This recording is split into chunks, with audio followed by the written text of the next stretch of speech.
Hello everybody. तो आज अपन start करेंगे जो रिवीजन सेशन है, जो हमने ह्यूमन रिप्रोडक्शन के अंदर जो 2 लेक्चर पढ़े हैं उसका रिवीजन करेंगे। क्योंकि मेन लेक्चर के अंदर अपन रिवीजन स्टार्ट करते हैं तो थोड़ा टाइम जो होता है वो ज्यादा लग जाता है, इसलिए हमने सोचा है कि बीच के अंदर जो है अपन जैसे जैसे टॉपिक्स को क्लियर करते चलेंगे वैसे वैसे जो है रिवीजन सेशंस भी जो है बीच के अंदर देते रहेंगे। तो आज जो है जो लेक्चर हमने 2 पढ़े हैं ह्यूमन रिप्रोडक्शन से, तो उन दोनों लेक्चर्स के अपन एक साथ जो है रिवीजन करेंगे। फिर जो है जो मेन लेक्चर आएगा उसके अंदर मेल रिप्रोडक्टिव सिस्टम जो होगा उसको पूरा कंप्लीट करेंगे, फिर आगे अपन फीमेल रिप्रोडक्टिव सिस्टम स्टार्ट करेंगे। ठीक है, तो मैंने फर्स्ट लेक्चर जब स्टार्ट किया था, पहले लिख लेते हैं ह्यूमन रिप्रोडक्शन।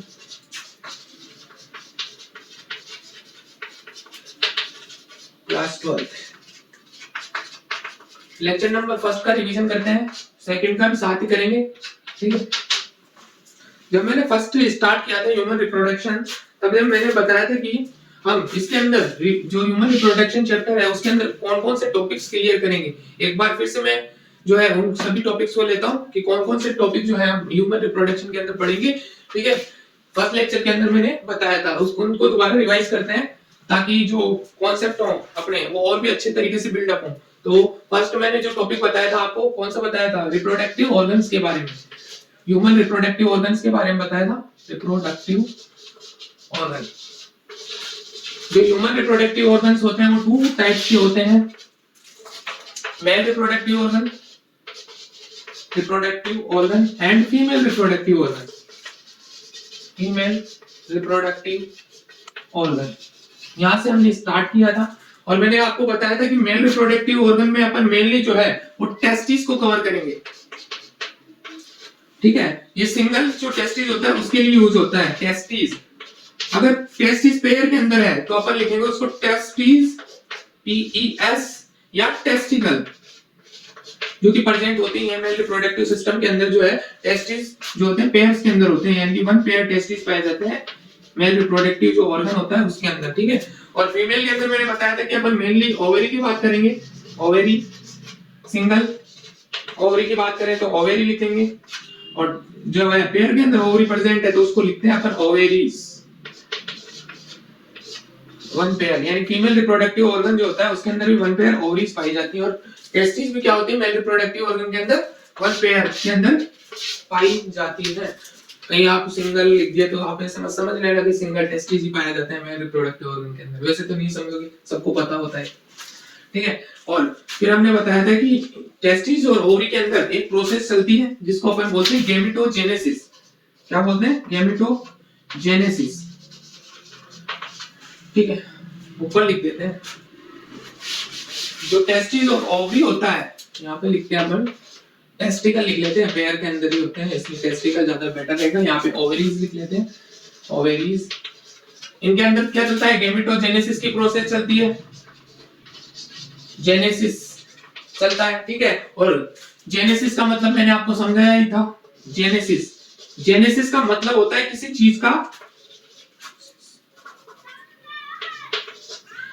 भी चीज का फॉर्मेशन होना या किसी चीज का बनना जो होता है वो क्या कहलाता है? जेनेसिस कहलाता है। उसी प्रकार देखो गैमेटो, यानी कि गैमेट्स का अगर फॉर्मेशन होता है तो उसको बोलते हैं अपन गैमेटोजेनेसिस। अगर ये गैमेटोजेनेसिस की प्रोसेस टेस्टिस के अंदर होती है तो उसको अपन बोलते हैं स्पर्मेटोजेनेसिस। स्पर्मेटोजेनेसिस। अगर गैमेटोजेनेसिस की प्रोसेस ओवरीज के अंदर होती है तो मैंने आपको फर्स्ट लेक्चर के अंदर बताया था, तो उसको बोलते हैं अपन oogenesis। अब गैमेटोजेनेसिस से क्या बनता है? गैमेट्स का फॉर्मेशन होता है, यानी कि अपन अलग अलग टर्म्स के रूप में देखते हैं कि टेस्टिस के अंदर अगर गैमेटोजेनेसिस की प्रोसेस चलती है तो उसको स्पर्मेटोजेनेसिस बोलते हैं, और इसके अंदर अगर गैमेटोजेनेसिस की प्रोसेस चलती है तो उसको oogenesis कहते हैं। और स्पर्मेटोजेनेसिस की प्रोसेस के बाद क्या बनते हैं? गैमेट्स का फॉर्मेशन होता है। गैमेटोजेनेसिस की प्रोसेस पूरी होती है तब क्या बनते हैं? गैमेट्स। और जो टेस्टिस होते हैं उनके अंदर कौन सी गैमेट्स बनते हैं? स्पर्म। और फीमेल के अंदर जो गैमेट बनता है वो कौन सा होता है? ओवा। और ये दोनों ही गैमेट जो होते हैं वो हैप्लॉइड होते हैं, और हैप्लॉइड और डिप्लॉइड के बारे में जो 11th में पढ़ रहे हैं उनको तो पता ही है, और आप भी पढ़ के आई हो 12th के अंदर। तो हैप्लॉइड डिप्लॉइड के बारे में तो आप जानते ही होंगे, मेरे को जहां तक अंदाजा है वहां तक। तो ठीक है। ये दोनों क्या होते हैं गैमेट, हैप्लॉइड। और ये दोनों प्रकार के जो गैमेट होते हैं, दोनों टाइप्स के जो गैमेट होते हैं, अगर इनका फ्यूजन होता है तो इनके फ्यूजन को कहा जाता है फर्टिलाइजेशन। फर्टिलाइजेशन, ठीक है। फ्यूजन नहीं होगा तो फर्टिलाइजेशन नहीं होगा, फर्टिलाइजेशन नहीं होगा तो जाइगोट फॉर्मेशन नहीं होगा, ठीक है।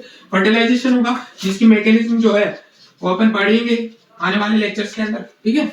अब फर्टिलाइजेशन की प्रोसेस पूरी होने के बाद क्या बनता है, जाइगोट। सबको पता है, क्योंकि फर्टिलाइजेशन कहते हैं कि जो स्पर्म और ओवा होता है उन दोनों के फ्यूजन से जाइगोट का फॉर्मेशन होता है, उसे अपन क्या बोलते हैं, फर्टिलाइजेशन कहते हैं। यानी कि फर्टिलाइजेशन के बाद जाइगोट का फॉर्मेशन होता है। और ये जाइगोट जो होता है वो डिप्लॉइड होता है, यानी कि दोनों टाइप्स के जो गैमेट्स होते हैं वो हैप्लॉइड होते हैं, और दोनों टाइप्स के हैप्लॉइड गैमेट्स आपस में फ्यूज करते हैं, और इनकी फ्यूजन की जो प्रक्रिया होती है उसको फर्टिलाइजेशन कहते हैं, जिससे डिप्लॉइड जाइगोट का फॉर्मेशन होता है, जो कि फर्स्ट लेक्चर के अंदर मैंने आपको बता दिया था। ये चीजें अपन क्लियर करते हुए चलेंगे, ठीक है ना। यानी कि जाइगोट फॉर्मेशन तक बता दिया। अब जाइगोट फॉर्मेशन होने के बाद मैंने बताया था कि क्या होता है, एक सिस्ट का फॉर्मेशन होता है जिसको अपन बोलते हैं ब्लास्टोसिस्ट। इसके स्ट्रक्चर भी बना के बताई थी मैंने फर्स्ट लेक्चर के अंदर। बाहर भी कुछ सेल्स प्रेजेंट होती है, डिटेल में पढ़ेंगे आगे आगामी जो लेक्चर आएंगे उनके अंदर। ये होती है इनर सेल मास। और ये इनर सेल मास क्या करती है, एम्ब्रियो फॉर्मेशन का काम करती है, ठीक है। अब ब्लास्टोसिस्ट जब बन गया तो ये ब्लास्टोसिस्ट क्या होता है कि ये जाकर फीमेल की जो यूटेरस होता है उसके इनर यूटेराइन वॉल के ऊपर जाकर अटैच हो जाता है, और उसी अटैचमेंट को अपन बोलते हैं इम्प्लांटेशन।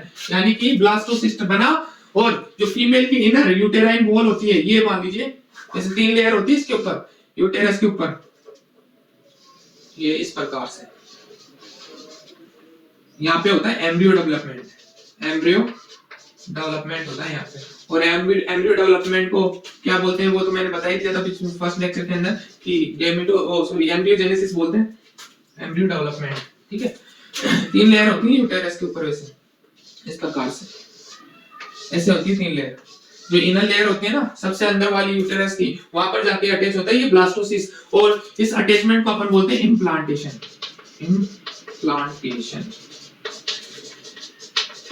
और जो इनर वॉल होती है उसको कहा जाता है एंडोमेट्रियम, जो कि अपन डिटेल में पढ़ेंगे जब फीमेल रिप्रोडक्टिव ऑर्गन पढ़ेंगे ना तब एंडोमेट्रियम क्या होता है। और जो बीच वाली लेयर होती है उसको बोलते हैं मायोमेट्रियम। और जो सबसे बाहरी आउटर जो लेयर होती है उसको बोलते हैं पेरीमेट्रियम। इन तीनों जो लेयर होती है, ये तीनों जो यूटेरस के ऊपर प्रेजेंट होती है, इनकी डिटेल जो है अपन जब फीमेल रिप्रोडक्टिव ऑर्गन या सिस्टम पढ़ेंगे तब जो है इन तीनों लेयर की बात करेंगे, एंडोमेट्रियम, मायोमेट्रियम और पेरीमेट्रियम। और मैंने बताया था कि मायो टर्म जहां पर भी यूज होता है वहां पर आप समझ जाना कि मसल से रिलेटेड बात होगी। यानी कि जो बीच वाली लेयर होती है यूटेरस के अंदर, जो फीमेल यूटेरस होता है उसके अंदर जो बीच वाली लेयर होती है, 3 लेयर्स में अंदर से सबसे बीच वाली जो लेयर होती है उसके अंदर मसल्स प्रेजेंट होती हैं। और ये मसल्स क्या करती हैं, जब पार्चुरेशन होता है तब ये मसल्स, यही मसल जो होती है वो कॉन्ट्रैक्शन में हेल्प करती है, ठीक है। इम्प्लांटेशन होने के बाद क्या बताया मैंने, आगे क्या बताया था कि जब ब्लास्टोसिस्ट का इम्प्लांटेशन हो जाता है तो उसके अंदर क्या होता है कि एम्ब्रियो डेवलपमेंट होता है। तो इम्प्लांटेशन के बाद क्या हुआ, एम्ब्रियो का डेवलपमेंट होता है, एम्ब्रियो डेवलपमेंट होता है। और इसी एम्ब्रियो डेवलपमेंट को अपन डेवलपमेंट को क्या कहा जाता है, एम्ब्रियोजेनेसिस।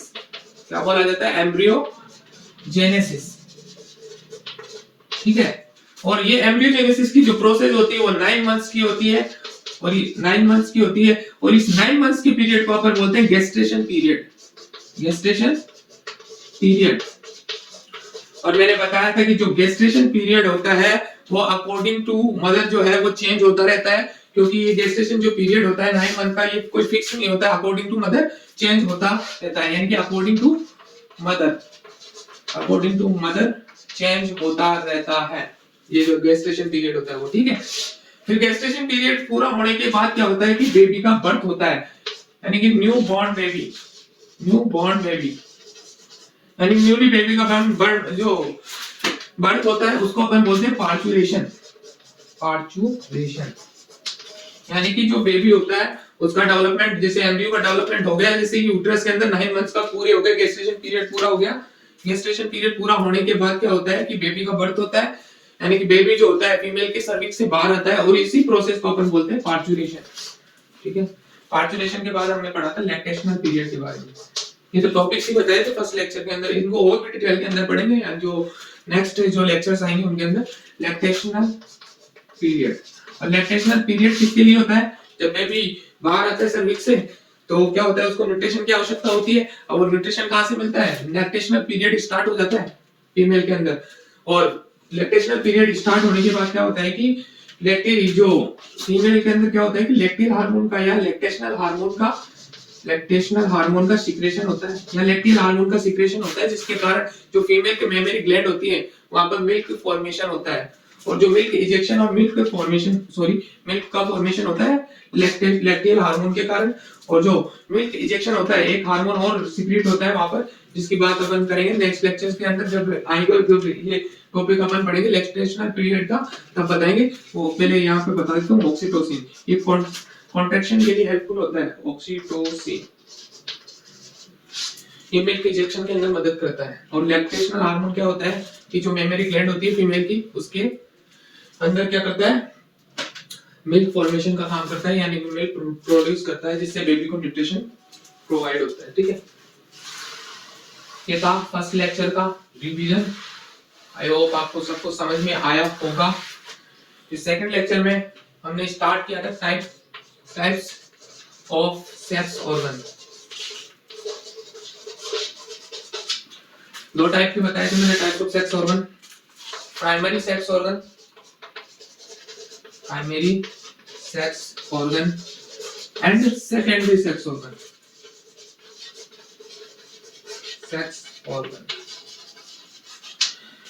प्राइमरी सेक्स ऑर्गन जो होते हैं मेल के अंदर टेस्टिस होता है, और फीमेल जो होते हैं उसके अंदर जो है ओवरी जो होता है वो प्राइमरी सेक्स ऑर्गन होता है। इन दोनों को, टेस्टिस और ओवरी को ही प्राइमरी सेक्स ऑर्गन क्यों कहा जाता है, इसके दो बेसिस मैंने बताए थे आपको। क्योंकि इन दोनों के अंदर क्या चलता है, गैमेटोजेनेसिस की प्रोसेस चलती है, तो गैमेटोजेनेसिस प्रोसेस चलती है, और साथ ही साथ ये क्या करते हैं, सेक्स हार्मोन रिलीज करते हैं।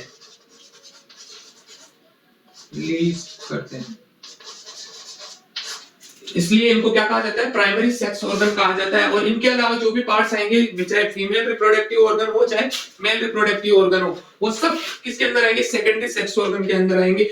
जस्ट लाइक एग्जांपल के तौर पर, एग्जांपल मेल के अंदर जो वास्ट डिफरेंस होगा, जो कि मैंने डायग्राम के अंदर सेकंड लेक्चर के अंदर मैंने ड्रॉ करके बताया था कि वास्ट डिफरेंस कहां होता है, एपिडाइडिमिस कहां होता है, ठीक है, और सेमिनल वेसल कहां होता है, यूरिथ्रा कहां होता है, पेनिस कहां होता है, ठीक है। और अभी रिवीजन ही कर रहे हैं, रिवीजन सेशन है, इसलिए यहाँ पे भी बताऊंगा। एपिडाइडिमिस जो सेकेंडरी सेक्स ऑर्गन के अंदर आएगा, एपिडाइडिमिस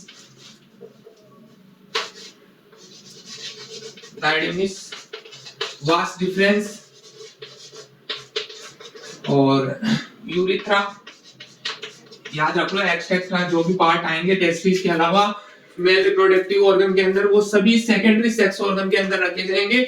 और फीमेल के अंदर जो सेकेंडरी सेक्स ऑर्गन होते हैं वो कौन कौन से होते हैं, जो ओवरी के अलावा जो भी पार्ट्स होंगे फीमेल रिप्रोडक्टिव ऑर्गन के या सिस्टम के, वो सभी सेकेंडरी सेक्स ऑर्गन के अंदर रखे जाते हैं। चाहे वो एम्पुला हो, चाहे फैलोपियन ट्यूब हो। जब अपन पढ़ेंगे फीमेल रिप्रोडक्टिव सिस्टम तो वहां पर बताऊंगा कि एम्पुला क्या होता है, फैलोपियन ट्यूब कहां होता है, स्टेमस हो, अभी तो याद रख लीजिए स्टेमस। और साथ ही आप यूटेरस रख सकते हो, यूटेरस भी सेकेंडरी सेक्स ऑर्गन के अंदर आएगा। चाहे सर्विक्स हो, ये सब जो है वो सब सेकेंडरी सेक्स ऑर्गन के अंदर आएंगे। और इनका जो बेसिस है क्या है, इनको सेकेंडरी सेक्स ऑर्गन क्यों कहा जाता है, इनके भी दो बेसिस है, जिनके आधार पर, जिनके बेसिस के ऊपर इनको सेकेंडरी सेक्स ऑर्गन कहा जाता है। फर्स्ट जो है वो क्या है, मैच्योरेशन ऑफ गैमेट। यहाँ पर क्या होता है, मैच्योरेशन ऑफ गैमेट, यानी कि गैमेट्स का क्या होता है, परिपक्वन होता है, यानी कि मैच्योरेशन होता है, maturation of gamete. Second reason क्या है, इनको सेकेंडरी सेक्स ऑर्गन बोलेगा, वो है transportation of gamete, transportation of gamete. ठीक है, ये मैंने जो है फर्स्ट लेक्चर सेकंड लेक्चर में स्टार्ट किया था। मैच्योरेशन ऑफ गैमेट और transportation of gamete. Primary sex organ male के अंदर टेस्टिस हो गया, फीमेल के अंदर ओवरी हो गया। किस बेसिस के ऊपर इनको प्राइमरी सेक्स ऑर्गन कहा जाता है? क्योंकि इनके अंदर जो है गैमेटोजेनेसिस की प्रोसेस चलती है, साथ ही साथ ये क्या करते हैं, सेक्स हार्मोन रिलीज करते हैं, इसलिए टेस्टिस और ओवरी को प्राइमरी सेक्स ऑर्गन कहा जाता है। और इनके अलावा जो फीमेल और मेल रिप्रोडक्टिव ऑर्गन के अंदर टेस्टिस और ओवरी के अलावा जो भी पार्ट्स आएंगे वो सभी सेकेंडरी सेक्स ऑर्गन के अंदर रखे जाएंगे। क्यों रखे जाएंगे? क्योंकि इनके भी दो बेसिस हैं जिनके आधार पर जो है उन सभी पार्ट्स को सेकेंडरी सेक्स ऑर्गन कहा जाता है। मैच्योरेशन होता है यहाँ पर, मैच्योरेशन ऑफ गैमेट्स होते हैं, साथ ही साथ ट्रांसपोर्टेशन ऑफ गैमेट होता है। इसलिए जो भी टेस्टिस और ओवरी के अलावा जो भी पार्ट्स आएंगे, चाहे वो मेल रिप्रोडक्टिव ऑर्गन के अंदर हो चाहे फीमेल रिप्रोडक्टिव ऑर्गन के अंदर हो, वो सब सेकेंडरी सेक्स ऑर्गन के अंदर रखे जाएंगे। ठीक है, ये मैंने बता दिया था। अब स्टार्ट, फिर इसके बाद स्टार्ट किया था हमने स्ट्रक्चर डायग्राम ड्रॉ किया था। एक बार फिर से वही डायग्राम ड्रॉ करते हैं, फिर नेक्स्ट लेक्चर को से जो है अपने को रिवीजन नहीं करना पड़ेगा, तो डायरेक्ट जो है अपन उस स्ट्रक्चर को ड्रॉ करेंगे और उसके अंदर जो भी नेम होंगे वो जो मैंने मेंशन किए थे प्रीवियस लेक्चर के अंदर, उन सभी की डिटेल जो है वहीं से स्टार्ट करते हुए चलेंगे। वापस से जो है इतना प्रोसेस नहीं करना पड़ेगा, इसलिए जो है मैंने रिवीजन सेशन रख लिया बीच के अंदर। जो अब आगे भी क्या करेंगे कि जैसे जैसे अपन बढ़ेंगे वैसे वैसे बीच बीच के अंदर रिवीजन सेशन रखेंगे, ताकि आपको जो कॉन्सेप्ट हो वो क्लियर होते जाए। ठीक है, डायग्राम ड्रॉ किया था उस दिन कैसे, सेकंड लेक्चर के अंदर। ये सिर्फ नाम ही मेंशन किए थे, उसके अलावा कोई डिटेल तो बताई नहीं थी। डिटेल जो है नेक्स्ट लेक्चर से अपन स्टार्ट करेंगे।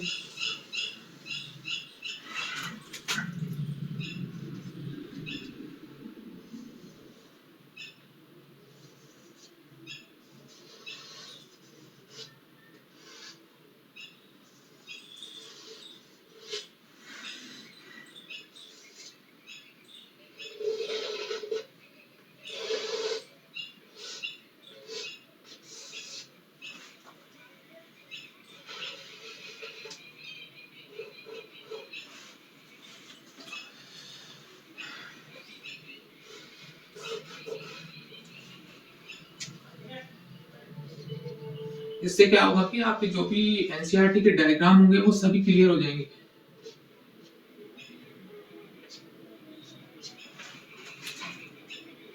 इसी प्रकार से आपको भी ड्रॉ करके रखना है। वैसे मैं नोट्स तो डिस्क्रिप्शन के अंदर देता ही हूं, ठीक है। इसके ऊपर स्किन होती है, ये स्किन होती है चिपकी,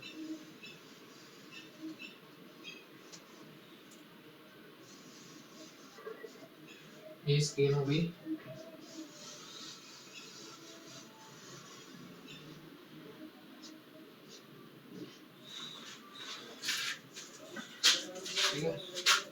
इस स्किन से एक पाउच लाइक स्ट्रक्चर बनता है जिसको अपन बोलते हैं स्क्रोटम।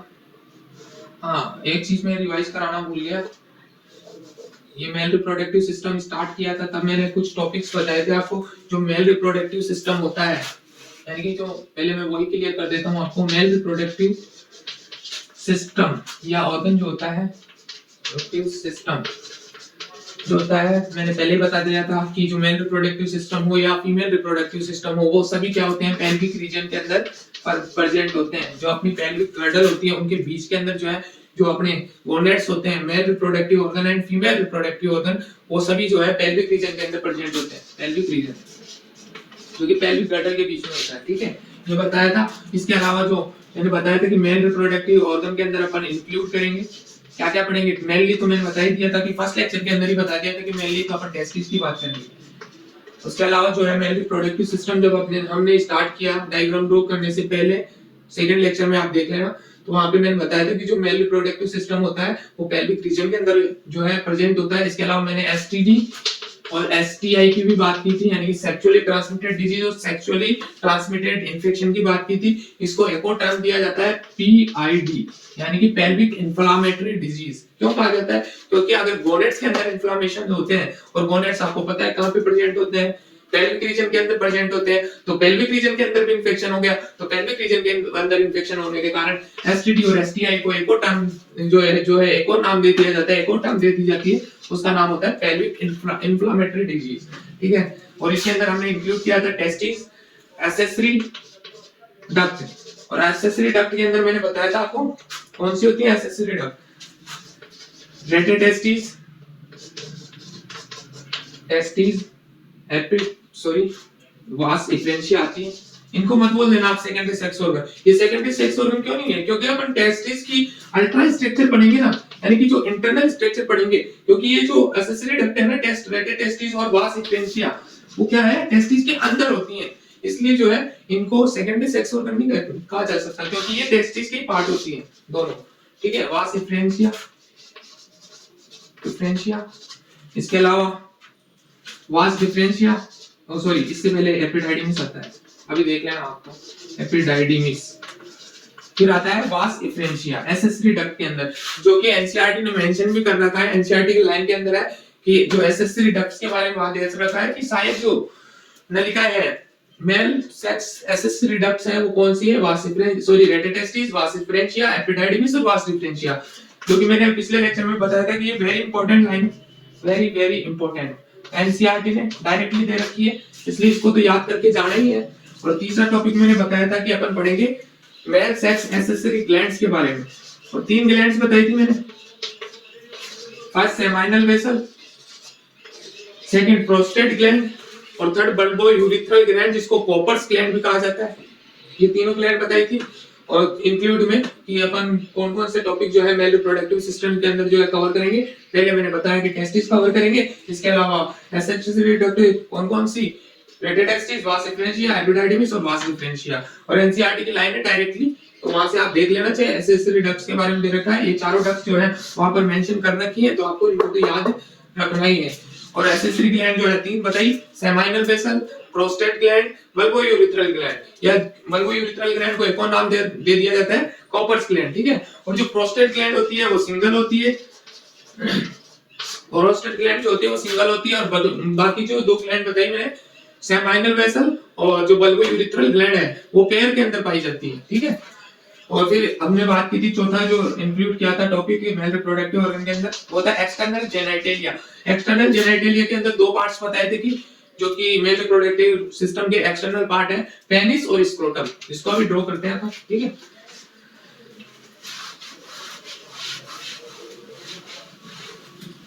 जहां तक पढ़ा दी वहां तक रिवाइज करते हैं, फिर बाद में इसी स्ट्रक्चर से जो है नेक्स्ट लेक्चर स्टार्ट कर लेंगे, क्योंकि जो है रिवीजन जो होता है वो जरूरी होता है। बीच बीच के अंदर अपन रिवीजन देते रहेंगे तो आपके कॉन्सेप्ट जो है और भी अच्छे तरीके से बिल्डअप होते रहेंगे। ठीक है, तो ये डायग्राम जो है उसके बाद हमने ड्रॉ किया था, ये पाउच लाइक स्ट्रक्चर होता है, जो किससे बनता है, इसको बोलते हैं पाउच लाइक स्ट्रक्चर को स्क्रोटम। थोड़ा दूर लिख लेते हैं ताकि और भी चीजें अपन इंक्लूड कर पाए। इसको बोलते हैं अपन स्क्रोटम, स्क्रोटम। और एक्सटर्नल जेनिटलिया में आता है स्क्रोटम, क्योंकि जो स्क्रोटम और जो पेनिस होता है वो एब्डोमेन कैविटी से दूर होता है। ठीक है ना, यानी कि एब्डोमेन कैविटी जो है, मान लीजिए एब्डोमेन कैविटी, ये ऊपर वाला जो पार्ट आपको दिख रहा है वो सब एब्डोमेन कैविटी है। यहाँ पे लिख देते हैं एब्डोमेन कैविटी, एब्डोमेन कैविटी। तो ये जो दोनों पार्ट जो होते हैं वो एब्डोमेन कैविटी से बाहर होते हैं, पेनिस और स्क्रोटम। इसलिए इनको क्या कहा जाता है, एक्सटर्नल जेनिटलिया। ठीक है, स्क्रोटम जो होता है वो 2 पार्ट्स के अंदर डिवाइड होता है, जिसको बोलते हैं अपन स्क्रोटल सैक, यानी कि ये कंटेन करता है 2 पार्ट्स, कंटेन 2 पार्ट्स के अंदर होता है, डिवाइड होता है, जिसको अपन बोलते हैं scrotum sac, scrotal sac, scrotal sac. इस प्रकार से आपको बस दिखा भी देते हैं।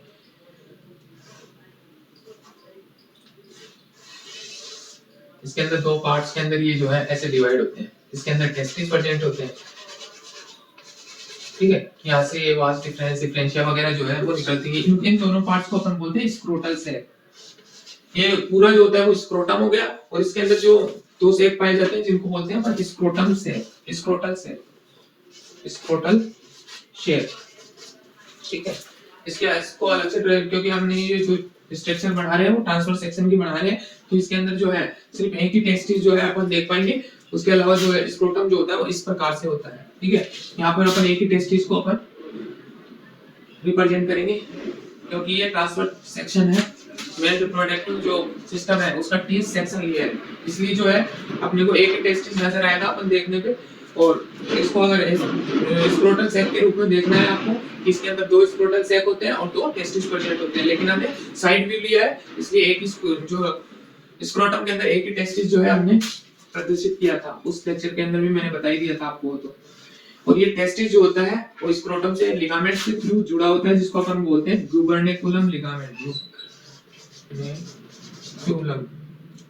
गुबर्नेकुलम लिगामेंट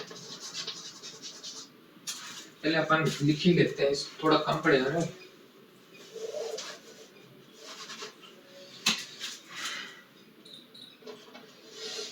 इसको लिखते हैं पहले टेस्टिस को। ये होता है टेस्टिस, टेस्टिस। और ये प्रेजेंट होता है, प्रेजेंट इन स्क्रोटम,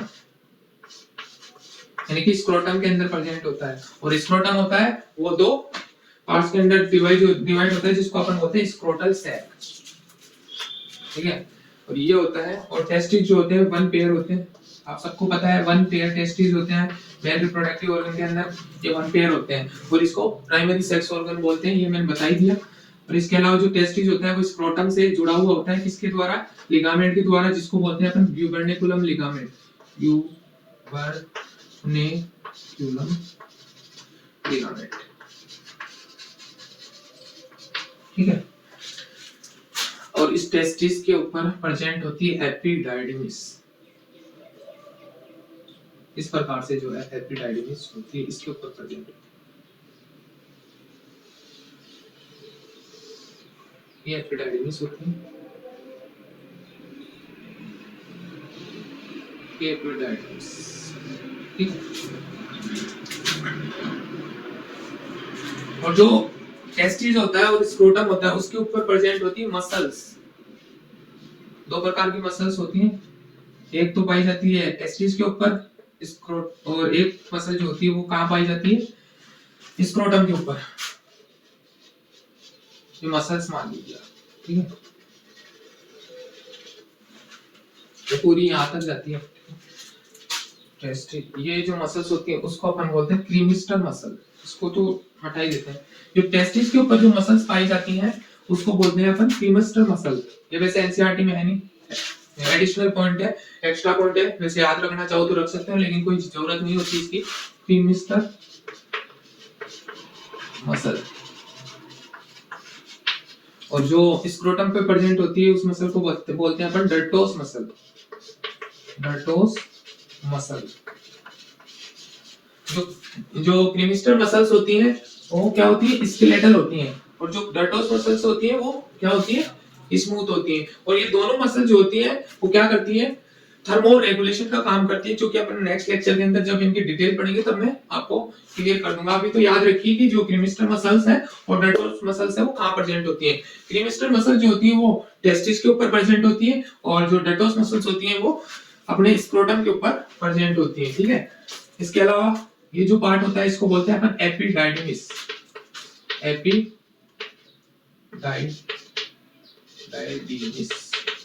स्पेलिंग देख लेना भाई।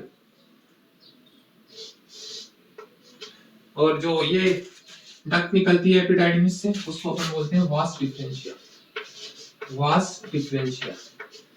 अब सेकेंडरी सेक्स ऑर्गन चालू हो गए हैं। एपिडाइडिमिस भी सेकेंडरी सेक्स ऑर्गन है, वास डिफरेंशिया भी सेकेंडरी सेक्स ऑर्गन है, स्क्रोटम भी सेकेंडरी सेक्स ऑर्गन है, और पेनिस भी सेकेंडरी सेक्स ऑर्गन है, जिसके अंदर यूरेथ्रा वगैरह जो भी आते हैं, ठीक है।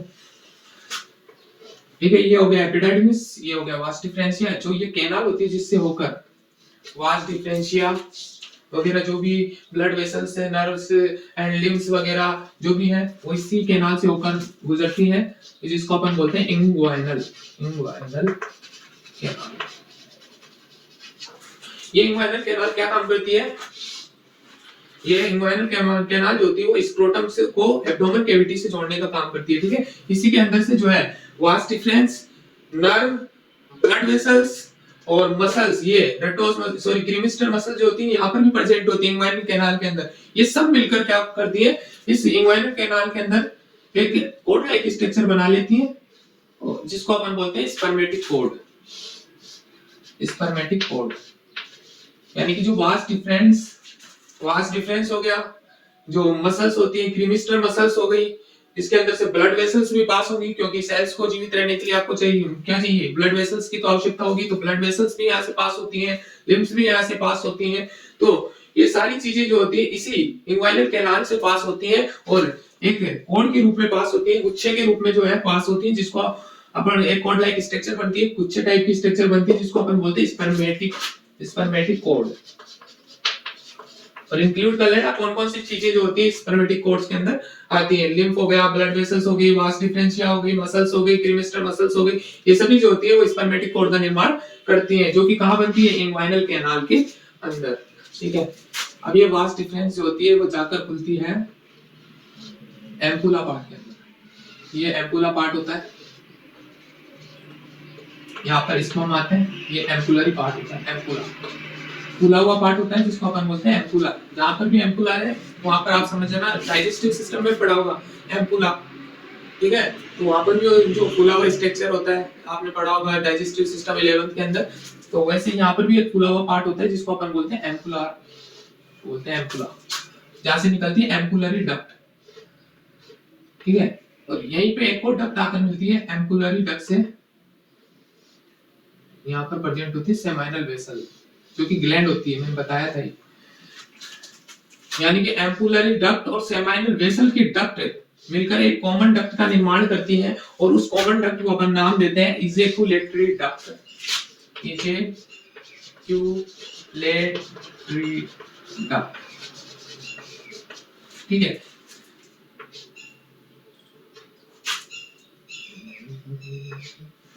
यहाँ पर प्रेजेंट होती है प्रोस्टेट ग्लैंड। अभी आपको दो दिख रही होंगी लेकिन ये सिंगल होती है क्योंकि टीएस सेक्शन लिया है, क्योंकि जो यूरिथ्रा, ये कौन सी डक्ट है, यूरिथ्रा डक्ट होती है ना, उसके चारों ओर लिपटी हुई होती है प्रोस्टेट ग्लैंड।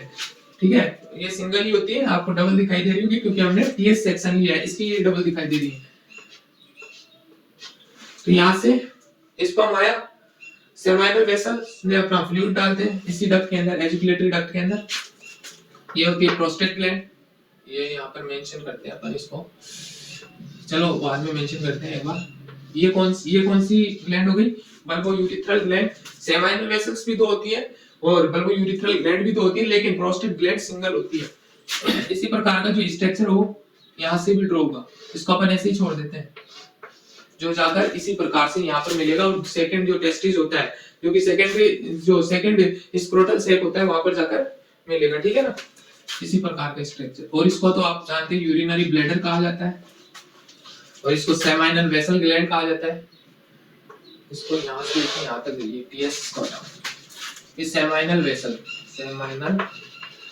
वेसल्स ये होती है प्रोस्टेट ग्लैंड। प्रोस्टेट ग्लैंड होती है जो कि सिंगल होती है, ये होती है सिंगल। और ये होती है बल्बोयूरिथ्रल ग्लैंड या कोपर्स ग्लैंड, बल्बोयूरिथ्रल ग्लैंड या कोपर्स ग्लैंड। फर्स्ट जो कि मेल एक्सेसरी, जो मेल सेक्स एक्सेसरी ग्लैंड के अंदर मैंने 3 ग्लैंड बताई थी, सेमाइनल वेसल ये रही, प्रोस्टेट ग्लैंड ये रही, बल्बोयूरिथ्रल ग्लैंड या कोपर्स ग्लैंड ये रही। ठीक है, जो कि पेयर के अंदर होती है, ये पेयर के अंदर होती है, ये भी पेयर के अंदर होती है। सेमाइनल वेसल जो कि इधर भी प्रेजेंट होगी, पेयर के अंदर होती है। प्रोस्टेट ग्लैंड जो होती है वो सिंगल होती है। ठीक है, और ये होता है यूरिथ्रा, इसको बोलते हैं यूरिथ्रा। और इसी को एक और नाम दे दिया जाता है यूरिनोजेनिटल डक्ट। यूरिनोजेनिटल डक्ट क्यों बोलते हैं इसको यूरिनोजेनिटल डक्ट, क्योंकि यहाँ से जो यूरिन का पाथ भी जो होता है वो यूरिथ्रा होता है, और जो स्पर्म आता है और स्पर्म के अंदर जो ये ग्लैंड्स होते हैं वो अपने फ्लूइड जो होते हैं वो क्या करते हैं, सीक्रेट करते हैं, और स्पर्म को किसके अंदर चेंज कर देते हैं, सीमन के अंदर। सीमन कैसे बनता है, स्पर्म आया एम्पुला पार्ट के अंदर, स्पर्म एम्पुला पार्ट से एम्पुलरी डक्ट में डाल दिया जाता है, उस फिर इस एजुकुलेटरी जो एम्पुलरी डक्ट और जो सेमाइनल वेसल की डक्ट है वो एक कॉमन डक्ट के अंदर खुलती है जिसको इजैकुलेटरी डक्ट कहते हैं। जैसे ही स्पर्म इजैकुलेटरी डक्ट के अंदर आता है वहां से जो है सेमाइनल वेसल्स अपने सिक्रेशन जो होते हैं वो स्पर्म के अंदर डालती हैं, फिर ये जाता है प्रोस्टेट ग्लैंड, जो यूरिथ्रा होता है उसके अंदर, यूरिथ्रा के अंदर जो है प्रोस्टेट ग्लैंड अपनी सिक्रेशन डालती है और बल्बो यूरिथ्रल ग्लैंड अपनी सिक्रेशन डालती है, जिस सिक्रेशन के कारण क्या होता है कि स्पर्म जो होता है वो सीमन के अंदर चेंज हो जाता है। और जो अब मैं बता रहा था कि इसको यूरिनोजेनिटल डक्ट क्यों कहते हैं, क्योंकि यहाँ से यूरिन और सीमन जो है दोनों का जो कॉमन पाथ होता है वो यूरिथ्रा होता है, इसलिए इसको यूरिनोजेनिटल डक्ट भी कहते हैं। ठीक है, सीमन और यूरिन का कॉमन पाथ है यूरिथ्रा, इसलिए इसको क्या बोलते हैं, यूरिनोजेनिटल डक्ट। और इसके अलावा पेनिस तो पता ही है, तो ये पार्ट होता है ना, ये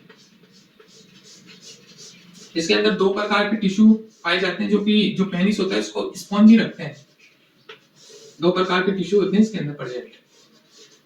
जो ये टिश्यू होता है इसको बोलते हैं अपन कार्पस स्पोंजियोसम, कार्पस स्पोंजियोसम, स्पोंजियोसम।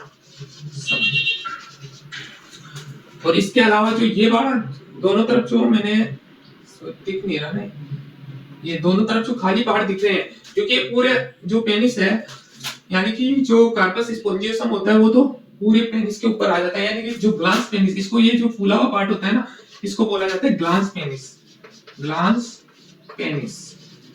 फूला हुआ पार्ट होता है ना उसको अपन बोलते हैं ग्लास पेनिस। और ग्लास पेनिस के ऊपर जो है कार्पस स्पोंजियोसम जो होता है ना वो ग्लास पेनिस के ऊपर भी प्रेजेंट होता है, लेकिन जो ये दूसरे प्रकार का टिश्यू होता है एक और, जिसको अपन बोलते हैं corpora cavernosa, corpora cavernosa, cavernosa. ये कॉर्पोरा कैवर्नोसा जो होता है वो ग्लास पेनिस तक नहीं आता है, ये सिर्फ यहीं तक प्रेजेंट होता है दूसरा टिश्यू। इसलिए जो कार्पस स्पोंजियोसम होता है वो सिंगल टिश्यू होता है, और जो कार्पस जो कॉर्पोरा कैवर्नोसा होता है वो पेयर के अंदर होता है। याद रखना ये चीज। ये ग्लास पेनिस होता है जो फूला हुआ पार्ट होता है जिसको अपन बोलते हैं ग्लास पेनिस, और ये स्किन लाइक स्ट्रक्चर है जिसको अपन बोलते हैं फोर स्किन। क्या बोलते हैं, फोर स्किन, फोर स्किन या पिरप्यूस। मैंने पिछले लेक्चर के अंदर बताया था कि फोर स्किन जो होती है उसको पिरप्यूस भी कहा जाता है। ठीक है, और कई बार जो है कुछ प्रकार की डिजीज हो जाती है इस फोर स्किन के कारण, तो इसको सर्कमसीजन के द्वारा जो है हटा दिया जाता है। सर्कमसीजन क्या होती है, सर्जरी होती है, पिरप्यूस की सर्जरी होती है, पिरप्यूस सर्कमसीजन कहते हैं इसको। ठीक है, तो ये था स्ट्रक्चर ड्रॉ किया था। अब जो नेक्स्ट लेक्चर आएगा उसके अंदर अपने को रिवीजन करने की जरूरत नहीं पड़ेगी, क्योंकि हमने रिवाइज कर लिया, जो जो नेम जो है वो सब अपने इसके अंदर इंक्लूड कर दिए हैं, और इन नेम्स के बारे में डिटेल पढ़ते चलेंगे और मेल रिप्रोडक्टिव सिस्टम को कंप्लीट करेंगे। अब जो है टाइम जो है ज्यादा नहीं लगेगा, यहीं से स्टार्ट कर लेंगे अगला लेक्चर, इसलिए मैंने सोचा कि बीच के अंदर अपन रिवीजन सेशन रख लेते हैं, ताकि जो नेक्स्ट लेक्चर आए उसके अंदर ज्यादा अपने को रिवाइज करने की जरूरत ना पड़े। तो आप भी बार बार रिवाइज करते रहिए, इन सभी नेम्स को आप ध्यान रखिए, कहाँ पर जो है कौन सी चीज प्रेजेंट है उन सबको याद रखिए, और कोई नाम प्रेजेंट नहीं किया हो तो कर लेना।